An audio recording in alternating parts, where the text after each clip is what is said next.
And live from the Scheinfeld Center Innovator Studio from Santa Barbara City College, it's the Enlightened Entrepreneur Podcast. I'm your host, Julie Sampson, Director of the Scheinfeld Center, and thank you everyone for joining us here to build livelihoods that matter, be your own boss, and make the world an even better place. As an entrepreneur or a busy professional or student, do you have a self-care plan that works for you? Leaving self-care out of the equation as you craft a meaningful livelihood short circuits your energy, passion, and capacity to create the impact, value, and lifestyle that you're after. So let's get real about this challenge and learn some proven strategies for connecting success, passion, and self-care. Joining us to break it down from Orlando, Florida, is freelance writer, editor, and entrepreneur Kristina Lopez. Her passion for creating valuable and helpful content in the mental health and wellness, lifestyle, and travel space has allowed her to connect with creative communities, travel abroad, and grow a successful freelance business. Kristina's commitment is to help businesses help people learn more and live better. Kristina, welcome to the podcast. We're so happy to have you. Thank you. Thank you. I appreciate it. I'm excited and I'm honored to be here. Awesome. Well, let's jump in. So you're an entrepreneur and also a writer about mental wellness. Entrepreneurship is, for the most part, glamorized in the media, which focuses on the success of an entrepreneur and entrepreneur billionaires. But the reality is that being an entrepreneur can feel like a continuous roller coaster. Very much so. It offers potential for cultivating well-being, but it also can detract from that. So let's unpack that. From your research and experience as an entrepreneur, what are the top contributors to well-being, and what are the top detractors from well-being as an entrepreneur? Wow. Yeah, it definitely ebbs and flows. From my own experience, what's helped me so far, as well as from research in the mental health and wellness space, I would say the top three contributors. Number one would be self-awareness. It seems like something that's like, oh yeah, you need it to improve yourself, but it really helps to center yourself, know yourself well enough to know your worth, your value, what you're willing to, put out there, what you're not. The second would be mindset, changing from a consumer mindset to a business mindset. That is, it does amazing things for how you view the world, how you view your circle, how you view your time. And then autonomy would be number three. Just the relationship typically in like employee employer, or just from when we're young, conditioned to kind of always ask permission to try new things or to learn something new. The autonomy that being an entrepreneur has, it really is something you have to work on, because otherwise you just start asking permission versus trying something new, putting yourself out there, trying, new content ideas. So those three are the top three. And I actually plan on writing more content about that just from my own experience. And then the bottom three would be imposter syndrome. Number one, it's rooted in anxiety. We all have it. I'm not good enough for this. Oh my gosh, I can't write this blog post. I can't write this article, this email sequence, even though we've done it before. I can't video edit this edit. Oh my God, that's a huge brand, but you've done it before. Remind yourself of that. Limiting beliefs is number two. That idea that things like, content is finite, or your idea, your niche, your industry is finite. Finances, limiting beliefs in finances really shapes what, how you move in your business. And then number three would be procrastination. That is, I'm chronic procrastinator here. And I think they're kind of a cycle, those bottom three, because when you procrastinate, you start feeling guilty, you feel shame. You start having this imposter syndrome, oh, I can't do this anxiety, and then that creates a limiting belief of what you're able to do in the future. So those are the bottom three.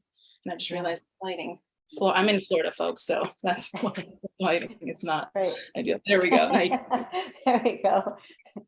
Well, those are spoken with the true expertise of an entrepreneur. And given all of this, it's relevant to ask, how we can optimize self-care as aspiring and current entrepreneurs to live and work at optimal levels. But first, let's get down to the basics. How would you define self-care? It's one of those duo words that is the definition itself, which is caring for yourself. I know it's very simplistic. It's like, oh, obviously, caring about yourself, mind, body, soul, finances, anything that you have to do with in your life, and caring about that, right? How do you care about a friend? How do you care about a family, a pet? How do you do that? You take time, right? You listen, you grow with them, you go through hard times. How do you do that for yourself? And it starts mentally, it starts emotionally, it starts inwardly, because you can have all the biggest, however many amount of followers, you can have like a thriving business, but you'll still fall into that cycle of, am I good enough to do this? I don't think I can, procrastinating, limiting yourself. And so it's just really important to see it as simplistic, because self-care can be extremely simple and be the most effective thing. Those are great insights. The holistic view. So often when we hear self-care, we can think of, am I eating right? Am I exercising? Am I getting enough sleep? But you demonstrate there how it's so much more than that. And yet, at the same time, I love how you've said it doesn't have to be complex. It can be simple. So kind of along that lines, in your article, how self-care habits can improve your self-made business, you presented a 5-part framework for cultivating wellness as entrepreneurs. So could you walk us through that framework? Sure. And I've done these myself. I wrote that article at a time where I was stressed and looking for ways to care about myself. And so these are the questions that are in the article are the kind that I ask myself, and I kind of still work on to this day. So number one was physical care. Most people think, working out, nutrition, and that is definitely part of it, but it's definitely sensory. I think in the world of digital content, I think we all realize how much time is wasted, how much stress comes upon us when we're just kind of mindlessly scrolling or mindlessly like consuming content and not giving time to our senses, right? How do your feet feel on carpet? How does the sun feel on your face? Small things like that. Nutrition wise, after you eat something, you hear nutritionists and doctors say it all the time. When you eat something that's good for you, even though, it's not as tasty at the moment, it makes you feel better, So sleep is a huge one. I'm a big fan of sleep. Sleep is my choice of, it's probably the roots of my self-care, because I believe that sleep is the reset that gives your brain time to just calm down, to lower that anxiety, to lower all of those expectations on yourself, to kind of give yourself back that time of rest and just being instead of doing. So the physical care is the physical activity, the nutrition, the senses, specifically, what are you giving yourself to reconnect your mind and your body? Number two would probably be mental health care. And of course, we talk about therapy, talking to a psychologist, but when you're talking about self-care, what habits are you forming, right? What in your space is, like I said, mindlessly scrolling through, whether it's social media, or even if you're using social media well, are you spending too much time on it? What media are you consuming? Is it giving you positive or negative? Like all of that self-awareness that we were talking about, being aware of what your surroundings are doing to you. And then what mentally stimulating activities are you doing, right? For me, during the pandemic, a coloring book, as simple as it sounds, kind of reconnected to, well, as a kid, I remember just so simply just coloring in a coloring book. It was just almost like this dopamine rush of, oh, I can do the simplest thing and still feel better, 3, spiritual care, soul care. How much time do you give to thinking humanistic, philosophical, ideas that are bigger than yourself, right? Not just in your bubble, because I think anxiety comes when we feel that bubble closing in and we think the world is just, it's over because we can't do something, but the world is bigger than us. And that kind of takes the pressure off of our shoulders. Do you make time to allow other perspectives? Do you talk to people who don't think exactly like you, who, have different perspectives on art, on science, on, well, not science in the terms of facts, but science and what they're interested in, what can you learn from them? engaging in practices, in your internal battery, that self-awareness again, who gives you energy and who detracts from that energy? What kind of energies are you sharing with others? Number 4, financial care, which is my biggest roadblock at the beginning. Now I've been doing better, but the limiting beliefs I had around finances, once you start kind of chiseling away at that, the pressure is just relieved. So things like budgeting, right? Simple budgeting. I have a simple Excel sheet. I don't have to go through all of the all the numbers just yet. Writing down a plan of action, small milestones that you can do, that you feel that sense of accomplishment with money, right? With your finances. How are you going to take care of yourself now and in the future? You don't have to think too large, but it definitely helps to kind of make the pressure go away when you start undoing those limiting beliefs.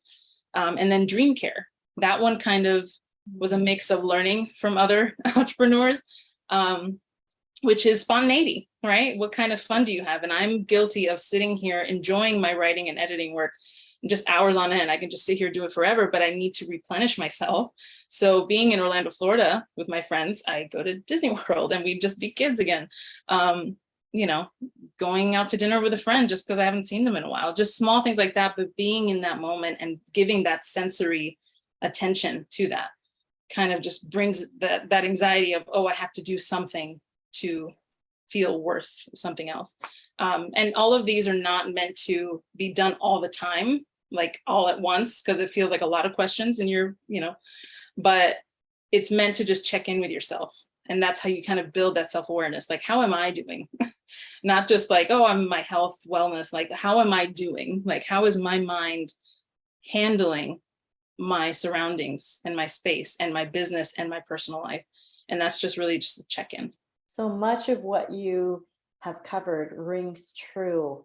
And I think myself, along with a lot of our audience members, that probably rings true for them as well.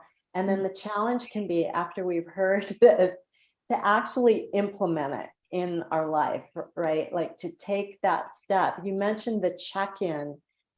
Can you talk to us more about how we can implement this into our lives? Sure. So the number one thing I found in my own experience, and it's not just because I'm a writer, because I do most of my writing for clients, on the computer, but write it down. There's studies, and I actually just did some client work on these studies, these scientific studies. The act of getting a pen and a paper and writing down your thoughts, your goals, even like past things, just it's the act of going from your brain to your hand and out. So that, I would say, is step 1 to creating any kind of self-care plan, any kind of ideas, anything that you're working on in your mental health and wellness practice or habits. Write them down. You can use a notepad. I have a whiteboard that I write, client work, but I actually pencil in, sit in stillness for 20 minutes. Just do that today. Ahead of time, so that the month doesn't go by and I'm like, oh, I haven't done anything. Because I think often we think self-care is like the hair mask and the face mask, and that's part of it. Those tools are great to use to support those things. But when you're doing that face mask, are you enjoying it in the sense of the sensory, right? In your mind, are you saying, I'm taking care of my skin right now, right? And I'm going to sit and tell myself positive affirmations, or I'm just going to sit in stillness and kind of let my mind stop worrying. Because for me, I know my mind tends to kind of just go and go and go. It feels like it doesn't stop unless I'm sleeping. So it helps to kind of let your mind do that without you assuming that your thoughts are of everything you are. Because we all have that, or most of us have that inner critic that's kind of telling us like, I'm not sure if you can do this, or I don't think this is going to be enough. Sometimes you got to let that voice just talk and then just say stop. But in those moments of doing a hair mask, a face mask, or any other self-care, whether you're cooking, just let yourself be in the senses and enjoy those moments. With your implementation of these things, you mentioned that this came up because of the need to establish this in your own life. So how has incorporating this practice into your personal and professional life helped you both personally and your business as well? I wrote that article around in 2021, mid 2021, and we've all been through the past 2 years, which have been very difficult. I'm very introverted, so the world itself, it was heartbreaking and stressful and anxiety inducing, but I felt great in my bubble at home. Like even my friends were like, we're never going to see you again, because I enjoy being on my own, in my own space. And I think personal life wise, diving into these questions helped me channel that frustration or anger or sadness or stress into something else, right? Because sometimes I would just sit here and I feel like I was stewing. I was like, I don't know how to help more than staying home or more than giving to this one organization. But in the role that I was in, I was actually working in higher education at the time. Asking myself those questions actually spurred on a conversation with someone in the university. And then they were like, would you like to write student articles to actually talk to students about their experience with COVID? And I was like, oh my God, yes, I'm a writer, yes. And that was probably my favorite part of that role, was talking to students and interviewing them and seeing what their dreams and aspirations are, and then connecting with them and giving them feedback from my experience, but also getting feedback from theirs, because our experiences are our own. You know, you can exchange it, whether you're an expert, whether you're a novice, you know, you can always learn something from someone. So that was more personal / business. And as a freelancer entrepreneur, I would say burnout is real. And I find myself, again, when you love what you do, I love writing, I love reading and editing. And sometimes I'll just sit here and do it for hours, and I'll look up and I'll be like, oh my gosh, it's 8 p.m. Why? I meant to do something else other than this today. And so being intentional with, okay, well, I did a lot of work today. Tomorrow, I think I'll do a half day, or maybe I won't do any work at all, which is the beauty of entrepreneurship. If you plan and write things down, you can actually create your schedule to say, okay, I'm going to do a lower work day, or maybe today will be my off day, because we don't have to follow this normal 9 to 5, or this, you know, I got out of corporate essentially to make that schedule that keeps my autonomous self, right, going. And so that was definitely part of the self-care. Sometimes I will be writing content and then I'll stop and I'll just look outside and I'll be like, I think I'm going to go on a walk today. I feel like I need to do that. Or I'll just sit in stillness. I'll lay on my bed in stillness and I'll just be like, I need to not look at a screen or listen to music or watch content. I just need to sit here and listen to birds chirping for a second. And understanding myself well enough to know when that feeling comes up, when I feel like I'm doing too much or I feel like I'm on the verge of burnout, is the game changer, at least from my experience and from other freelancers' experience that I've been talking to throughout my journey, is knowing how to read yourself and knowing what you need in that moment. So yeah, and that helps business, because when you're rested, you'd be surprised how much more productive you are that next day, whether it's a paper. I remember in college, the same thing. I'd sleep in and, you know, and then I'd be able to write this paper, and I wouldn't be able to do that if I was cramming for each class all the time and I just didn't have the bandwidth. So yeah, it really makes a difference both personally and in business. You brought up such a great experience and great point that one of the things that happens when you're working your passion is getting into the flow, what they call the flow state, right? It's just exactly what you're talking about, where time just flies and you're immersed in what you're doing.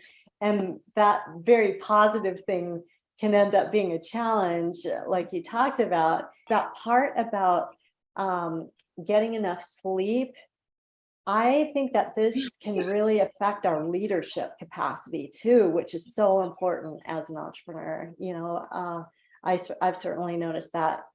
That's one of my things, is the getting enough sleep. And I've noticed how it affects my leadership capacity when I haven't slept enough, the decisions that I make, my interactions, you know. So this is very real. Thank you for sharing your experience.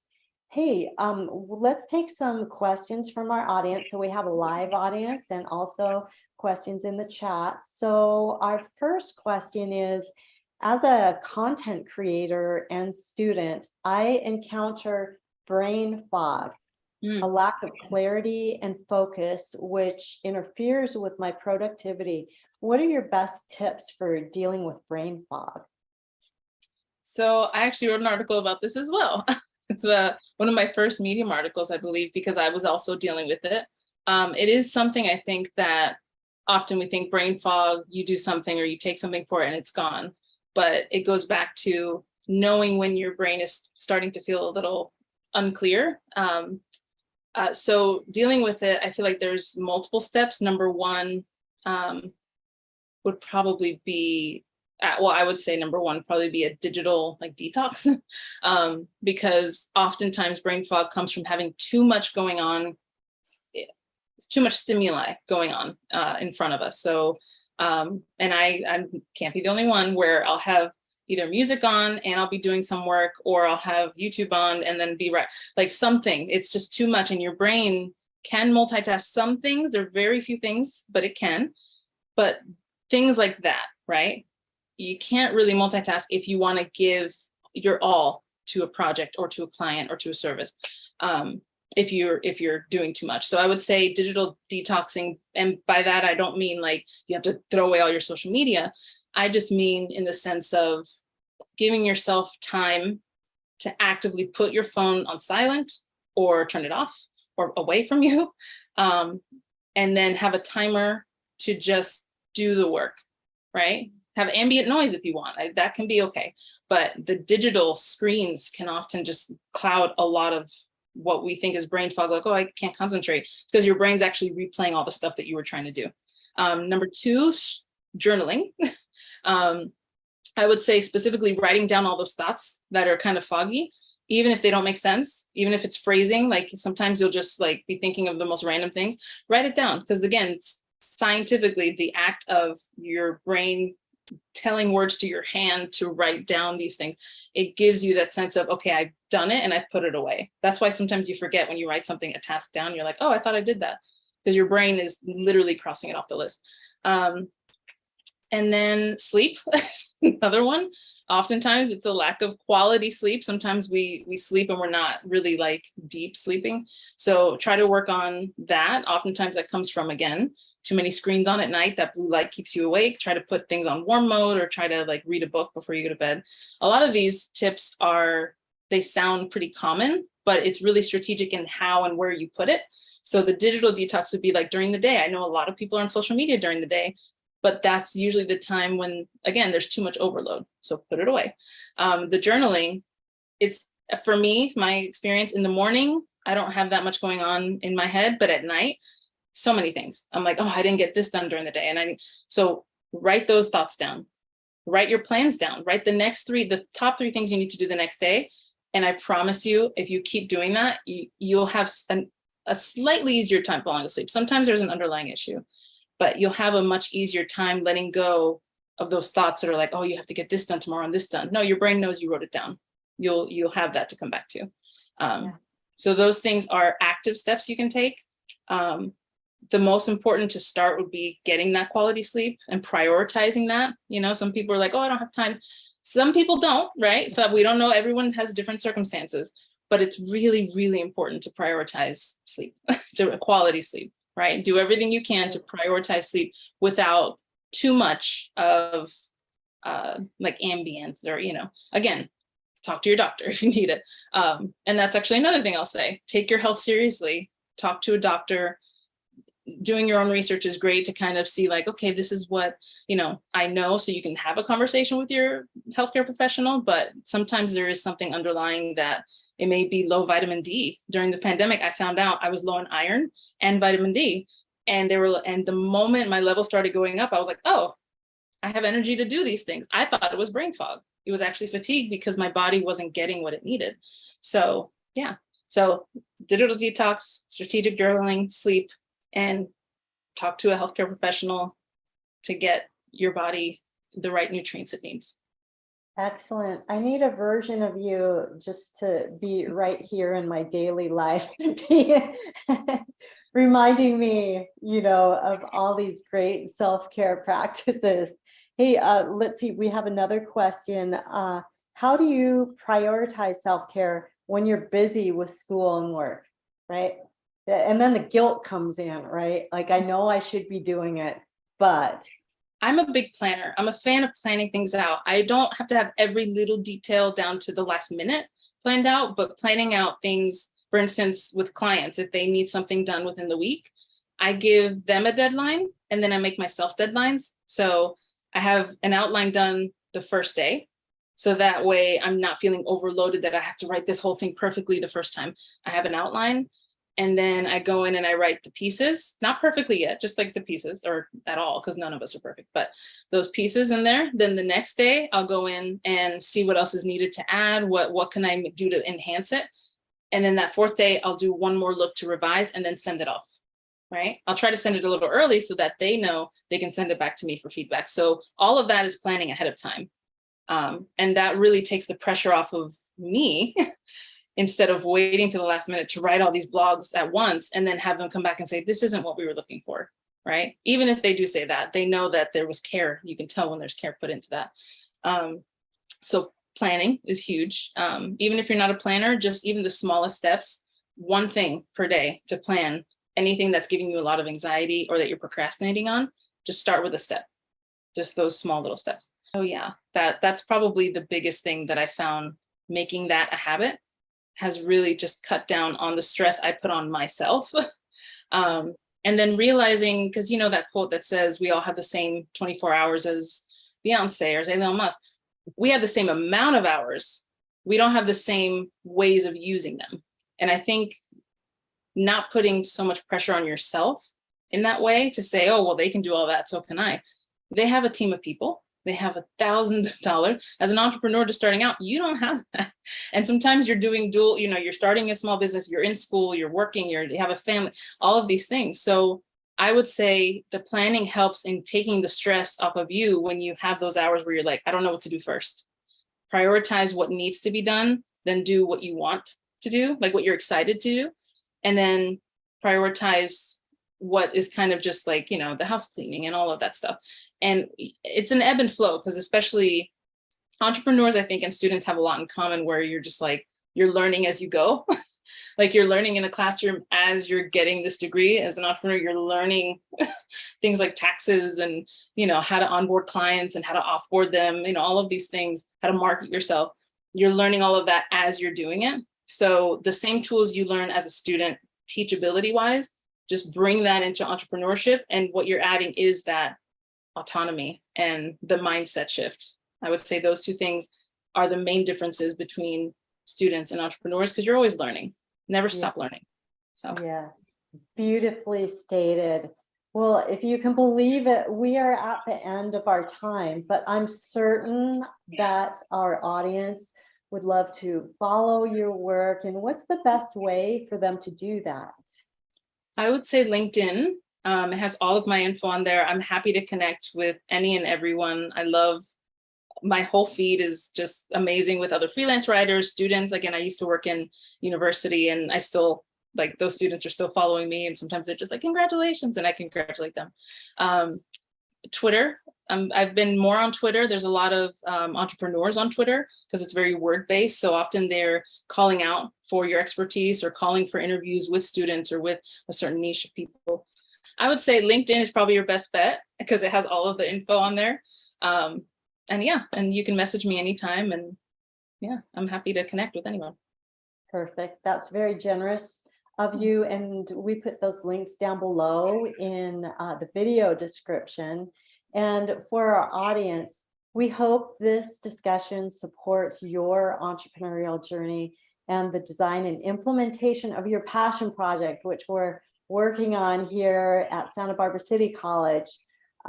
We are all about passion projects here in season 5. So join us every Friday where we have content designed to help you create the livelihood that matters most to you. Join us next week. Thank you again, Kristina. Take care, everybody.